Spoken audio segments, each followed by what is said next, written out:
جو کہ بہت کم لوگوں کو پتہ ہے. تو دس از حجرہ عائشہ. حضرت عائشہ کا گھر تھا بالکل مسجد نبوی کے ساتھ.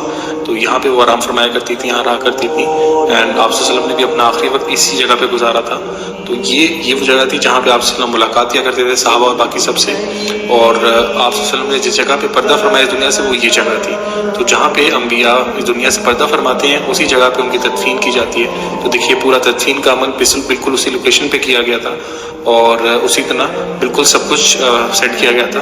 along with that یہ جو جگہ تھی یہاں پہ غسل دیا گیا تھا آپ صلی اللہ علیہ وسلم کو. اور یہ بالکل اس کے بعد کا منظر ہے کہ جس طرح سے روزہ پھر تعمیر کیا گیا اور روزے کے ساتھ بالکل قدموں میں حضرت عائشہ کا بستر تھا اور باقی سب کچھ ویسے ہی رہا. تو اس کے بعد جو تھا جب حضرت ابوبکر اور حضرت عمر کی تدفین ہوئی ساتھ, تو دیکھیے رو میں تدفین کی گئی بالکل, اور اس کے ساتھ ساتھ ایک بیچ میں پردہ آ گیا حضرت عمر کے آنے کے بعد, اور حضرت عائشہ اس پردے کے اس طرف سویا کرتی تھی.